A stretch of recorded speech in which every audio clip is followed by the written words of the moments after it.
Isang lalaking nanghihina ang natagpuan sa isang ilog sa Negros Oriental. Hindi kalayuan mula sa lalaki.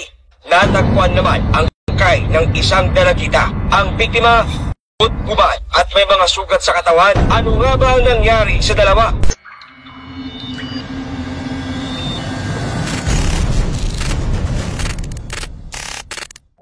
Sa barangay Kayucan, Valencia, Negros Oriental, isang katawan ng babae ang natagpuan.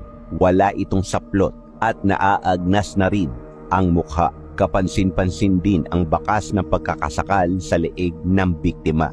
Ayon sa mga pulis, nasa 2 araw nang walang buhay ang biktima dahil sa may nakita ng uod sa mukha nito. Nang tanungin ng pulis ang sinasabing kapatid ng biktima, sinabi nito na ika-21 ng Hulyo ng umaga nang huli niyang makita ang kapatid niya. Kinilala naman ang biktima bilang si Ana Jane de la Cruz na 17 taong gulang. Ayon sa resulta ng post-mortem examination na isinagawa sa katawan ng biktima, sinasabing asphyxia o pagkakasakal at hypothermia o matagal na pagkakalantad sa malamig na temperatura ang naging mga sanhi ng kawalan ng buhay ng biktima. Si Ana Jane ay pang-4 sa 5 magkakapatid. Nag-aaral at magsi-senior high na sana ito. Ngunit nangyari ang mga hindi inaasahang insidente. Pangarap umano nito na maging isang nurse upang makatulong sa pamilya at ibang tao. Taong 2020 nang maulila sila sa ama at taong 2021 nakilala ng kanilang ina na si Annalyn ang isang lalaki na nagngangalang Mitchell Diego.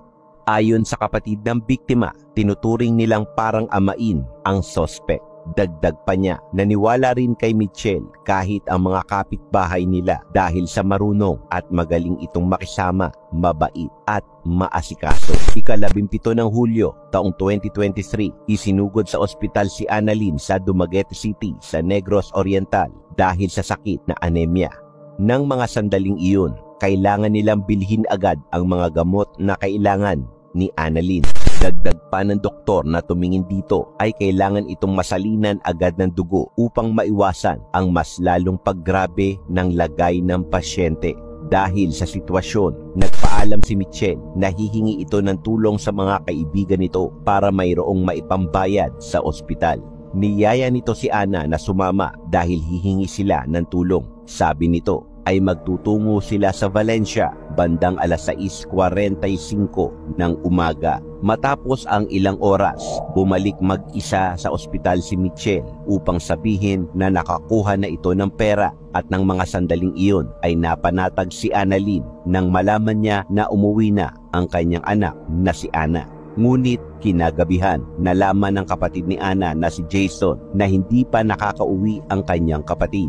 Naghanap sila kung saan-saan at nagtanong-tanong na rin sila sa mga kabarkada nito. Ngunit wala sa mga ito ang nakakita kay Ana at bigo silang matunton ang dalaga.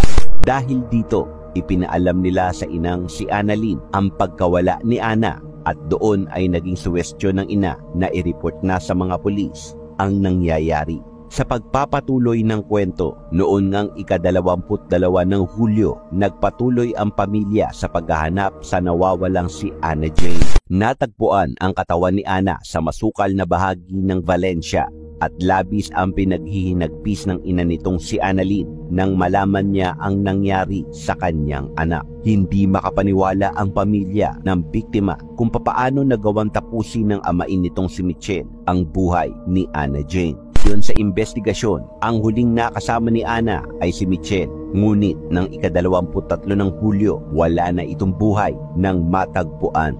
Ayon pa rito, sakay sina Mitchell at Ana ng motorsiklo nang makarating sila sa masukal na bahagi ng Kayucan sa bayan ng Valencia. Ayon pa sa investigasyon ng mga pulis, habang naglalakad, hinatak ni Mitchell si Ana Jane sa gitna ng gubat. At dito na ginawa ng sospek ang maitim nitong bala. Sinasabing nanlaban pa ang biktima at bakas ito sa mga natamo nitong gasgas. At doon nga ay ginalaw na ang biktima. Matapos ang paggalaw, sinakal ng sospek ang biktima hanggang sa malagutan ito ng hininga. Matapos ang insidente, umalis ang sospek na tila walang nangyari at nagawa pa nitong magtungo sa ospital kung saan nagpapagaling si Annalyn. Dahil sa ginawang pag-amin ng sospek sa krimen, tuluyan itong inaresto ng mga pulisya. Batay sa salaysay ni Michelle, hindi niya sinasadya ang nangyari. Nagamit lamang umano siya ng ipinagbabawal na gamot ng umaga na iyon, kaya nagawa niya ang krimen. At nang makonsensya na siya, ay inamin na niya ang kasalanang ginawa niya.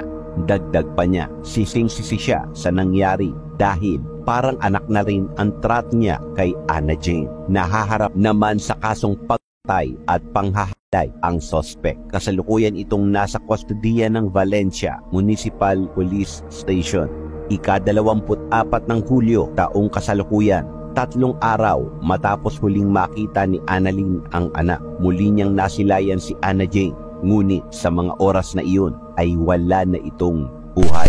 Ang sinapit sana ng biktima ay maging aral sa ating lahat na lalo na tayong mag-ingat sa kahit anong sirkumstansya. Huwag natin ibigay ang ating lubos na tiwala sa kahit kanino, lalo na sa mga taong hindi natin lubos na kilala.